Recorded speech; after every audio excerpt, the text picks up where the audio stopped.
Good afternoon, ladies and gentlemen, and welcome to another episode of the Daily Friend Show. I'm your host, Nicholas Lorimer, today joined by Mr. Michael Morris. Michael, how are you doing? I'm very well, thank you, and nice to see you, Chris. I haven't seen you in the show for at least a year, I think. So good to see you both, of course. Yes, no, good to have you both on at the same time. We also have, of course, Chris Hattingh. Chris, how are you doing? No, doing well, thank you. Yes, I've got so much white in my beard at this point. I'm just getting it colored now. So that's how long ago I was on the show with Michael. It has almost been a year. Excellent stuff. Well, let's get into the most important news in South Africa over the last couple of the days, and that is the question of how the government of national unity is doing, specifically with regards to two pieces of very damaging legislation, particularly the NHI. We'll get to that in a second, though. But last week, we saw this sort of dramatic, sudden explosion of concern about whether the GNU was going to survive, because the president sort of announced, without really informing everyone ahead of time, that he was about to sign into law the Education Amendment Act, or the BELA bill. And this was something that the DA, and I think also to a certain degree the Freedom Front Plus, had basically said they were opposed to very strongly, and that the DA says that during its negotiations with the ANC agreed that it would sort of send this back to Parliament for some reconsideration and some adjustments. Well, it looked for a moment as though the two parties might fall out and maybe the GNU might be headed for some damage. But at the very last minute, as Ramaphosa signed the thing into law, he did also say that the two most contentious parts of the act he would not sign into law. And we've got a little bit more details about this over the weekend. There's reporting in Report and also in City Press that basically John Steenhuisen from the DA said that Ramaphosa must talk to the leaders of AfriForum and Solidarity before ratifying the BELA bill. So Dirk Kerman and Kali Kriel from Solidarity and AfriForum apparently, through a number of late-night calls, managed to convince him that these things needed to at least be have a bit of a rethink about them. They also lobbied the Freedom Front Plus and the DA from behind the scenes. And so sort of these groups working together managed to pressure Ramaphosa into, at the very least, kicking the can down the road and saying, okay, well, we won't implement the most contentious parts. We'll consider these things down the line. So there's now 3 months, apparently, in which they have to consider these things. At the same time, Ramaphosa is also talking about how he is open to meeting more on NHI to implement, to see what parts of it need to be implemented when. So he hasn't said that he's not going to push forward the National Health Insurance Scheme, but he has said that he's willing to, give this a second look. Now, this may just be politicking, but when you kind of read it in conjunction with the other story, I think it's quite interesting. So he took quite a sort of a tough sounding line. He said that he was looking for solutions, not more problems with the NHI Act, which was already law. And, we just want to work out some of the kinks in the situation and the implementation. We don't want to rewrite the whole law. But he did also offer some of his only criticism of Health Minister Aaron Motsoaledi, I think confirming some of what we suspected might be happening, which is that there is a division within the ANC over this. His criticism of the health minister was very gentle, but it worded as follows. He said, quote, "I had a long discussion with the Minister of Health and said to him, we must never say to South Africans that we will not meet you or that there are things that cannot be discussed. Anything can be discussed because it is in discussing matters that you can find a solution. So yes, the NHI will be discussed with business this coming week, and we will see what proposals are put forward. I'm going to say, don't bring me problems, bring me solutions. What are the political costs going to be? What is the economic cost? What is the social cost?" So there are some proposals kicking around for how to reduce NHI. Now, I think NHI in many ways is much harder to fix than the BELA bill. I think the whole thing should be scrapped, but there definitely are things that we can do in the sort of meantime to sort of reduce the negative impacts this would have on South Africa. Also today, President Ramaphosa, in response to a lot of this stuff, put out, he has this sort of weekly newsletter, and it's often quite dull, but this one I thought was worth quoting from a little bit. He said, "Dear fellow South Africans, on Wednesday last week, the leaders of the parties that form the Government of National Unity met to reflect on how the GNU is working." He went on to say, As party leaders, we nevertheless recognize that the parties in the GNU represent a range of political and ideological perspectives. There are issues on which we agree, and there will often be times when differences between parties become more apparent. A case in point has been the debate around the BELA bill, which I signed last week. The Constitution is quite clear on the responsibilities of the President with respect to signing legislation. Once a bill has been passed by Parliament, the President must either assent to the bill, or if they have reservations about its constitutionality, refer it back to Parliament. Since after considering all the various submissions, I had no such reservations about the BELA bill, the Constitution obliged me to assent to it. However, even as I signed the bill, I noted that some of the other parties in the GNU say that they wanted to engage each other on parts of the bill dealing with issues of school admissions and language to give parties time to discuss these issues. I said we would delay implementation of the Act in order for parties to engage and come up with proposals, if any, on relevant clauses. In taking this approach, we are establishing a culture of openness and dialogue amongst the GNU parties. We are also drawing on a long history in South Africa of engagement among parties on matters in which they seem far apart. So, very long intro from me, but Michael, let me start with you. You recently just wrote on the BELA bill itself and how it's just sort of a bit silly because it misses the mark. But firstly, just can you tell us a little bit about what you said in your column? And secondly, is this a sign that the GNU may actually be making some sort of difference on the policy environment in South Africa? What do you think? I think the potential certainly is there. I must say, when I saw you when you shared the headline, we shared the link to the story about Cyril Ramaphosa's newsletter talking about how he responded to the BELA bill and the emergence of opposition and his willingness to make it a point of discussion. And the headline, it didn't mention Cyril Ramaphosa. The headline said, BELA bill engagement shows that GNU will not only survive but thrive. And you shared that, and I thought, oh, thank heavens, there's some other commentator who kind of more or less agrees with me, given the headline on my piece, which I'll get to in a minute. And then I was slightly worried when I opened it and saw it was actually Cyril Ramaphosa saying this. But anyway, I'll get to that in a moment. My piece this morning in Business Day, well, certainly in Business Live, the Business Day print edition headline's a bit different, but the Business Live headline says GNU dynamics prove decisive over education bill. And essentially what I was driving at there was, and I was, given that I was writing this column on Friday, watching the news very closely, I didn't really know to begin with how certain I could be of my hunch that the GNU dynamics would in fact prove to be very influential. This indications up to then had been that John Steenhuisen had said very clearly, if this goes through, it's potentially a crisis. It could even risk the future of the GNU.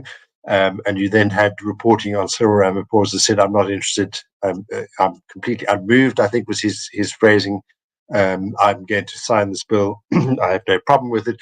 And then by Friday morning, we could see already that there was some kind of softening of the positions on both sides. And it was only much later that later on Friday, when he was announcing that he was signing the bill, when he was actually signing it, that Ramaphosa made it clear that he was going to make an exception for. Well, not really. I mean, it's very unclear actually what exactly this is going to mean. He's signed the bill, and he said there's no constitution. He has no constitution. Yeah, it's the quintessential kicking the can down the road. Yeah. So it's not as if the bill has been suspended. He signed the bill, but he's given 3 months for discussion around these two clauses. So that's going to be watched very closely. I still happen to think it is a significant indication of the kind of dynamics that we're dealing with. I think in our pre-show discussion, we all agreed that you would never have seen this kind of thing happening under the ANC before now for 30 years, over the past 30 years. And you certainly wouldn't have seen it had the ANC gone into coalition or into some kind of co-government or government of national unity with the EFF and MK.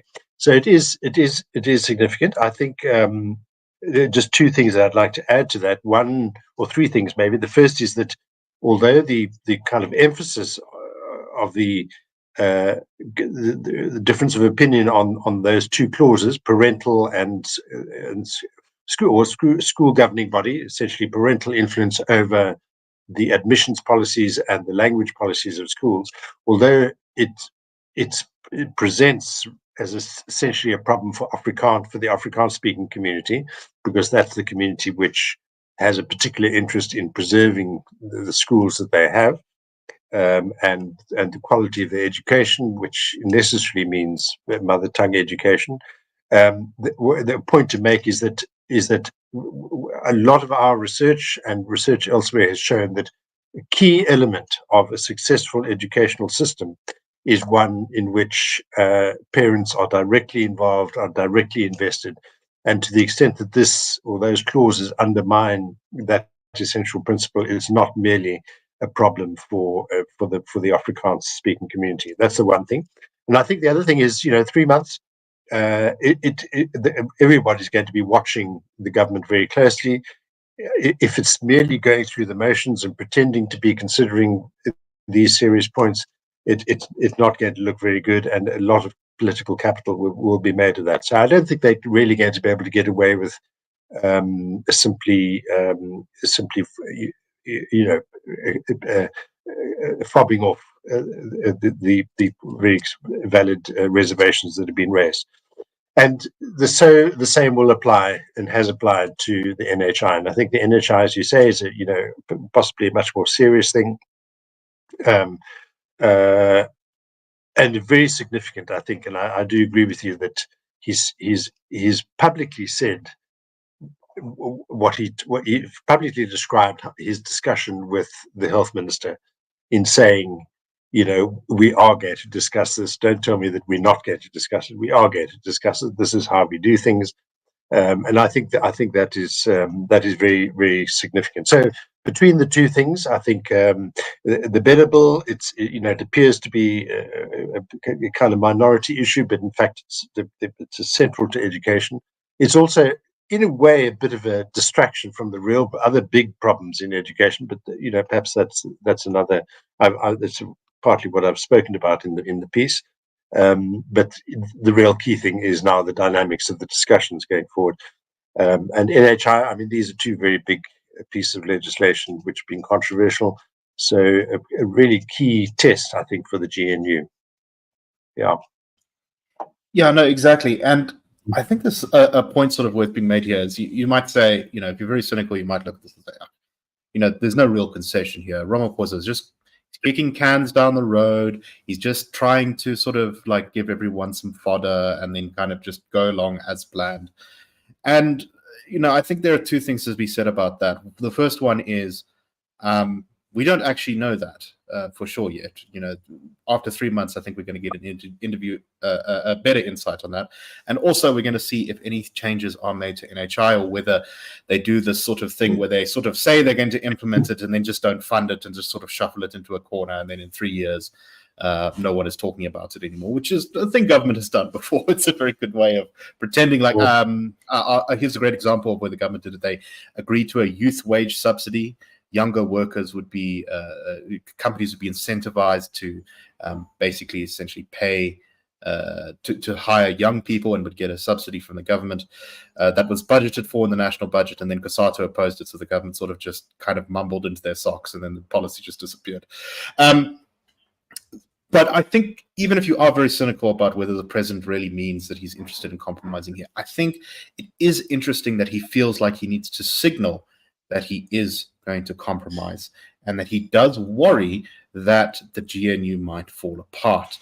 And he wouldn't be making these sort of signals. He'd just bulldoze ahead if he thought that he had all the cards in his deck, so to speak.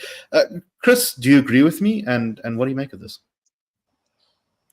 So at the moment, I think the most probable outcome, given what has come before in the context of how the ANC likes to operate, and especially Cyril, is that you push until there's some element of resistance and then you pull back.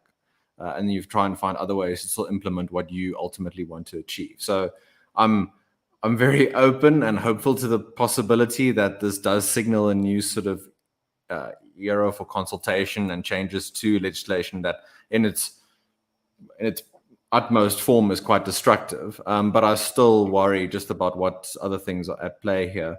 And possibly something also to consider is how the BELA bill is, if you were going to think of legislation or policy that embodies the person that is Panyaza Lesufi, the Premier of Gauteng, it is the BELA bill. What does that say still about the influence that he retains within the broader ANC? We talk about factionalism and influence going up to the next ANC elective conference. Lesufi was, pretty much on top of Ramaphosa at the signing ceremony. I might be reading too much into the sort of symbolism, but that sort of thing is also at play for Ramaphosa and others in the NEC to assuage interest groups, players within the broader ANC, the broader alliance, and keep it all together, and what you're willing to give in terms of just keeping the sort of unity idea going forward. We're not yet sure, of course, who's going to contest the next elective conference, but I think you put at least some money on someone like Lesufi. So that's also something to keep in mind. And then just the last point on the DA and maybe some of the risks here. So in his address last week at the Cape Town Press Club, Steenhuisen did highlight that the DA will not crash the government unless the government is crashing the economy or trashing the constitution. Now, that could be done by something like the NHI overnight, or it could be done incrementally. So where does the DA draw the line? If you say, this is a line, we're not going to compromise on this, we're going to walk away, can you then satisfy your constituency, different constituencies, and potential voters that this isn't you sort of not keeping to that line in the sand, as it were, that you're actually adhering to it and you're going to follow through with your requirements and your concessions that you demand from your GNU partner. So lots at play here. I fully take on board it could be a different time for policy formation and legislation formation in South Africa, but I do just worry still about the balance of forces broadly leaning towards and in favor of the ANC. I think that's a very valid concern. But I do think that if in a year from now we're looking back at an NHI that has at least been postponed, if not gutted, and a BELA bill that has been significantly watered down. These are, this is not enough to get South Africa working. This is just heading off new problems coming down the tracks. But I think the GNU will have proved at least some value to the country if those two objectives can be accomplished. Now, are we going to get 5% economic growth as a result of this? No, not at all. Are we going to see this huge unemployment rate reduction? Not at all. Are we going to see our education system spring to life? Not at all. But stopping these things, if you don't stop these pieces of legislation, you can't even begin to think about, reaching those lofty heights. Michael, final thoughts? I mean, just your last point, and indeed Chris's too, but it just made me think of the very first line of my piece, where I say that in a society justifiably obsessed with granting power to the people, it's remarkable how often scant attention is paid to what people actually want. And on all these issues, education, healthcare, the economy, jobs, and so on, the primary demand is better education, better healthcare, more jobs, economic growth. We want people to work together. We want merit. We don't want, this reliance on old-fashioned kind of race-based thinking or blaming colonialism or blaming apartheid. We want to just move ahead. We want to achieve all these things.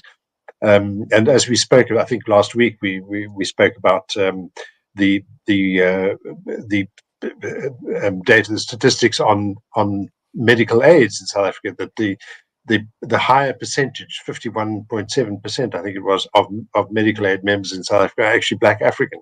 And it's a minority, 31.7, I think it was, or 37.1, whichever, certainly in the 30s, are supposedly wealthy white people. So the society itself has moved on, and I think the greater potential now is that the ANC will be made aware of this constantly and increasingly, and that I think has the greater potential to shift it, because it must realize that is the future of the country. Urbanized, massively urbanizing quickly, and rapidly still urbanizing. I've used some figures a couple of weeks ago. At the moment, we're 67% urbanized. I think the UN Habitat estimates that by 2050, we're going to be 80% urbanized. So we, a fast urbanizing society, sophistication is growing, education is growing, people want better things. They don't want to be treated as if they're peasants living in the 1940s. And they want their policy environment to be modern, dynamic, and delivering what they want. Yeah, exactly. No, the ANC still very much got its head in 1940s policy and politics. In fact, if we're lucky, 1940s policy and politics. Sometimes we go back to the 1890s. Well, but anyway, trying to think of a date. Yeah,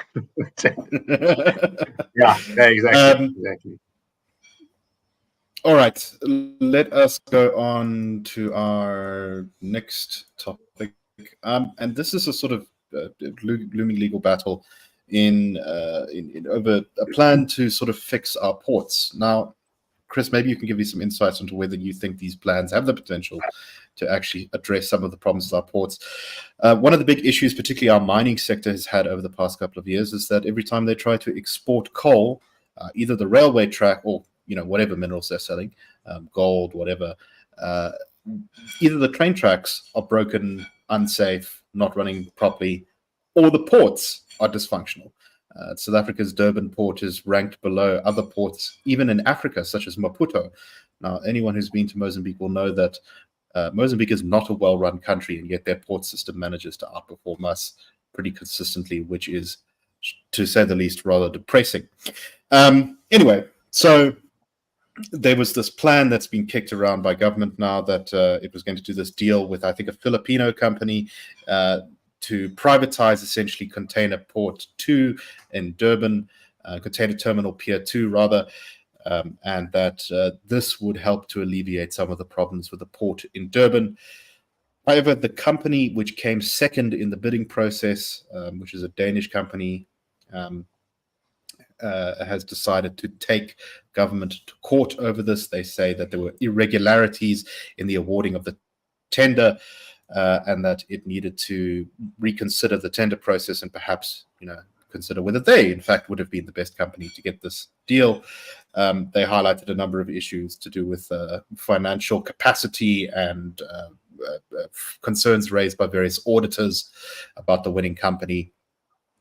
The government has hit back by saying that this was a national priority. The plan and its finalization was very urgent, and we needed to move forward immediately with this deal, or else the country's economic future could be put at risk. So my initial thoughts on seeing this, and without just sort of going through all of the court documents and everything, is just that, I don't think it's implausible that there was irregularity in the awarding of contracts. But I'm not sure if we're going to get much of a better deal. I don't know, Chris. What's your take on this whole thing? No, I think it's quite rational that the burden of proof rests on the government and Transnet in terms of the awarding of these contracts, tenders, etc., given the history of the performance of South Africa's state-owned entities over the last 5 to 10 years, especially, where you talk about inserting non-value-adding intermediaries. That has almost been the mantra or the code that they live by day to day. Of course, for preferencing political contacts, influence, etc. So, at the moment, I would more lean towards that side. On the other hand, you have the government, for example, and Transnet saying that APM, which is trying to interdict this decision, is doing it purely to protect its, quote, narrow commercial interest, end quote, as though the company based in the Philippines doesn't also have a commercial interest. And it's a 25-year concession that they would be invested in. And I'm assuming that they would also, from their side, want some sort of, maybe not a massive profit, but they would also want to get something out of it. They're not doing this for purely altruistic reasons. So some of the things that APM has alleged and highlighted, you have questions around whether this company based in the Philippines complied with mandatory requirements relating to financial capacity. And when this was flagged by auditors, Transnet, instead of disqualifying the company, gave it numerous opportunities to correct the non-compliance. So maybe shifting the goalposts, an element of that, trying to just make sure that this gets done. And then you've got the pressure of, yes, you need to get the ports and the railways to function. So it's in the national interest to get these things going. You can't, dilly-dally, maybe worrying about dotting all the I's and crossing all the T's. So when you go through it, and given again the context in which Transnet and the Transnet Ports Authority, other SOEs have found themselves, that is where one leans. We'll need to see now in the next 2 to 3 days as the court case proceeds what particular other details and findings do come out of it.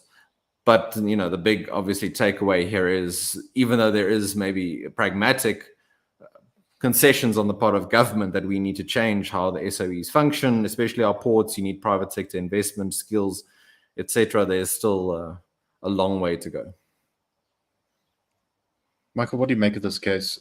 I think what's interesting here is, I'm in general in favor of privatization as a sort of basic principle thing. But of course, I think it can also be done badly. And, when you have a government that's sort of so riven by rent seeking and bad ideology and all these sort of things, the potential for kind of bad deals to be done, even when you're kind of moving in the right direction, which is away from these sort of central control, I think is very evident. So I remain a little bit skeptical about some of these efforts to privatize rail and ports, even though it's probably what I would do, at least in broad strokes, if I was in charge of this process. I don't know. What do you make of this? Yeah, I certainly agree. I mean, I often think of the corporate world as being just as human as the state world. So, to me, they're not necessarily great discrepancies between the relative strengths of the two. The phrase that comes to mind here is just as our colleague Terence's favorite, which is there are many moving parts here, and I think this is certainly true. It's a complex story. One of the virtues, of course, is that it is very open. None of these institutions or companies and entities are really able to function without the courts having a beady eye on them. The public is being fully appraised of things. So we are fortunate in that sense. We really are quite an open country, and if there are things going wrong, they're going to come out. So and this is a good thing. I think all the people involved in these kinds of negotiations, sorting out and meeting the very onerous requirements of national interest, which is, we've heard this before for decades really in this country. They do need to be accountable. They do need to make sure their noses are clean. And if they're not, there are going to be consequences. So, yeah, a very tricky one. And we'll just have to see how what the courts find. It's not implausible. I mean, this is the tragedy in a way of our condition, that we always assume and are so often proved right that there has been malfeasance or fraud, corruption, and so on. And that's just the condition in which these problems are going to have to be confronted in. That suspicion is going to be there. You just see the comments from people listening to the show. There is a widespread public distrust in public institutions, and this has got to be overcome if we're really going to get ahead. Well, I just hope that the courts hearing these things do so efficiently, because the worst thing to add to the situation would be 14,000 court delays until this deal just dies in the back room of some office somewhere. Anyway, okay, let's go on to our last story very briefly, and this is a kind of quite horrifying one, but once again highlighting the huge problems in local government we have. So the West Rand of Gauteng, the area around Krugersdorp, is the municipality of Magale City. And this is supposed to be a bit of a tourism hotspot for Gauteng. It has the very interesting museum, the Cradle of Humankind, and the sort of tourism activities around there. It also has some farming and other aspects like that. But it's not going as well as it should. Why? Well, because apparently for the last 2 years, the municipality's sewage treatment plants have not been working.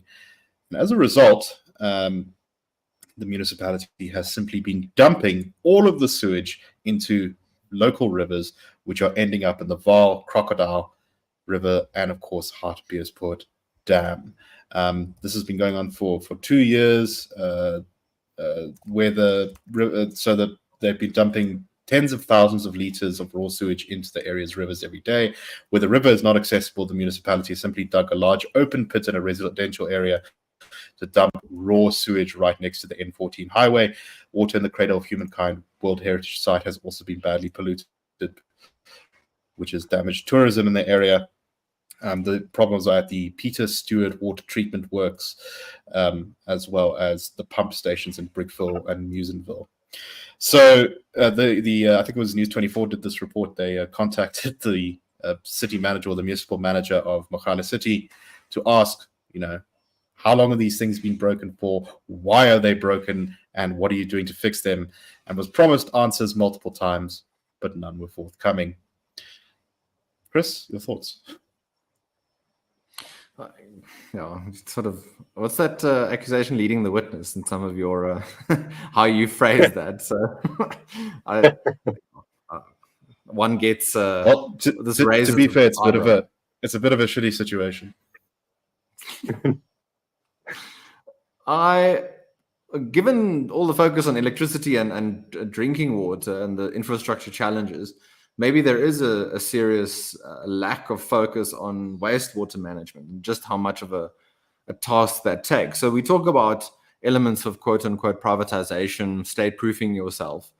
But I think there are big concerns and that they haven't really been alleviated or to my satisfaction been addressed in terms of maybe dealing with that sort of service delivery on maybe a metro-wide scale, never mind a small municipality. And when the state or the government fails in that function, the implication is not just for businesses in terms of their employees, but also basic hygiene for households, etc., for people who have never enjoyed that sort of level of service in any case. So it's indicative, I think, again, of the lack of focus on details of governance and municipal management day to day. It's not particularly sexy, might not win awards and things like that. You're not going to make a whole presidential speech about it, but without those things functioning, you can say goodbye to all of your 3%, 5% growth rates, all that sort of stuff. This is very difficult work that takes a long time to either build up and to maintain, or then to fix again once it's fallen apart. And you shouldn't presume that it can be fixed again.